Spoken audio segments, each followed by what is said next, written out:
ಜನವರಿ 2026ರಂದು ಲೋಯ್ಲಾ ವಿಕಾಸ ಕೇಂದ್ರ ಮುಂಡಗೋಡ ಹಾಗೂ ಯುವರತ್ನ ಯುವ ಒಕ್ಕೂಟ ಸಂಯುಕ್ತ ಆಶ್ರಯದಲ್ಲಿ ಯುವ ಸಂಗಮ 2026 ಕಾರ್ಯಕ್ರಮವನ್ನು ಆಯೋಜನೆ ಮಾಡಲಾಗಿತ್ತು. ಅದರ ಅಂಗವಾಗಿ ಯುವಕ ಯುವತಿಯರಿಗೆ ನಾಯಕತ್ವ ಮತ್ತು ವ್ಯಕ್ತಿತ್ವ ವಿಕಸನ ತರಬೇತಿ, ಕ್ರೀಡೆ, ಮನೋರಂಜನಾ ಕಾರ್ಯಕ್ರಮ ಹಾಗೂ ವಿನೋದ ವಿಹಾರ ಕಾರ್ಯಕ್ರಮ ಆಯೋಜನೆ ಮಾಡಲಾಯಿತು. ತರಬೇತಿಯಲ್ಲಿ ಶಿಬಿರಾರ್ಥಿಗಳು ಭಾಗವಹಿಸಿದ್ದರು. ಯುವ ಸಂಗಮ ಕಾರ್ಯಕ್ರಮವನ್ನು ಉದ್ಘಾಟಕರಾಗಿ ಆಗಮಿಸಿದಂತ ವಂದನೀಯ ಸೋನಿಯಾ ಡಿಸೋಜಾ ಜ್ಯೋತಿ ಸಮಾಜ ಸೇವಾ ಸಂಸ್ಥೆ ಮುಂಡಗೋಡ ಅವರು ಗಿಡಕ್ಕೆ ನೀರು ಹಾಕುವುದರ ಮೂಲಕ ಕಾರ್ಯಕ್ರಮಕ್ಕೆ ಚಾಲನೆ ನೀಡಿದರು. ಕಾರ್ಯಕ್ರಮಕ್ಕೆ ಅಧ್ಯಕ್ಷತೆಯನ್ನು ವಹಿಸಿದಂತ ಫಾದರ್ ಅಲ್ವಿನ್ ಡಿಸೋಜಾ, ನಿರ್ದೇಶಕರು ಸಿದ್ದಿ ಸಮುದಾಯ ಅಭಿವೃದ್ಧಿ ಮುಂಡಗೋಡ ಅವರು ಮಾತನಾಡುತ್ತಾ 2 ದಿನದ ತರಬೇತಿ, ಕ್ರೀಡೆ, ಮನೋರಂಜನಾ ಕಾರ್ಯಕ್ರಮ ಹಾಗೂ ವಿನೋದ ವಿಹಾರ ಕಾರ್ಯಕ್ರಮದಲ್ಲಿ ಸಕ್ರಿಯವಾಗಿ ಭಾಗವಹಿಸಿ ಹೆಚ್ಚಿನ ವಿಷಯಗಳನ್ನು ತಿಳಿದು ಮುಂಡಗೋಡ ತಾಲೂಕಿನಲ್ಲಿ ಯುವಕ ಯುವತಿಯರು ಗಟ್ಟಿಯಾಗಿ ಧ್ವನಿ ಎತ್ತಬೇಕು ಎಂದು ಕರೆ ನೀಡಿದರು. ಯುವಶಕ್ತಿ ದೇಶದ ಶಕ್ತಿ. ಇದರಿಂದ ಏನನ್ನಾದರೂ ಬದಲಾವಣೆ ಮಾಡಬಹುದು. ಅದನ್ನು ನಾವು ದೇಶಕ್ಕೆ, ನಮ್ಮ ನಾಡಿನ ಕೀರ್ತಿ ತರುವಂತಹ ಕೆಲಸ ಮಾಡುವಂತಾಗಬೇಕೆಂದರೆ ಇಂತಹ ತರಬೇತಿ ಕಾರ್ಯಾಗಾರದಲ್ಲಿ ಮಾಡಬೇಕು ಎಂದು ತಿಳಿಸುತ್ತಾ ಕಾರ್ಯಕ್ರಮದ ಯಶಸ್ವಿಯಾಗಲಿ ಎಂದು ಶುಭಾಶಯವನ್ನು ಕೋರಿದರು.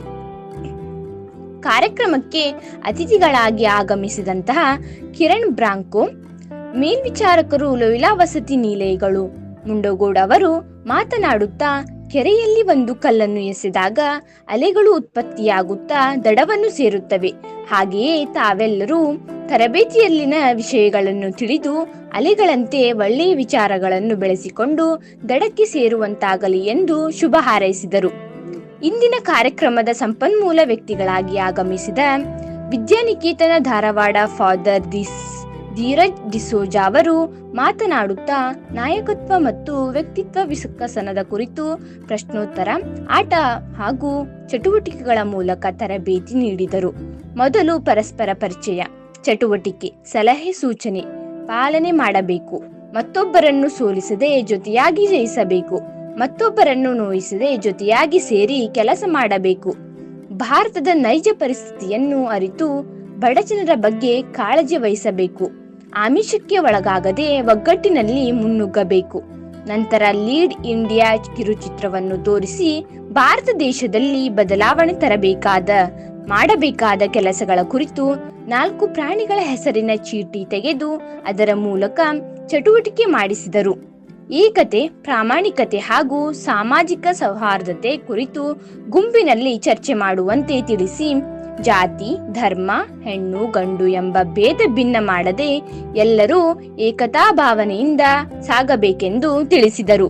ಇಂದಿನ ಕಾರ್ಯಕ್ರಮದಲ್ಲಿ ಸಿಬ್ಬಂದಿ ವರ್ಗದವರು ಅಂಬೇಡ್ಕರ್ ಜಾಗೃತಿ ಹಾಡನ್ನು ಹಾಡಿದರು. ಭೂಮಿಕಾ ಲಚ್ಚಿ ಅವರು ಸ್ವಾಗತಿಸಿದರು.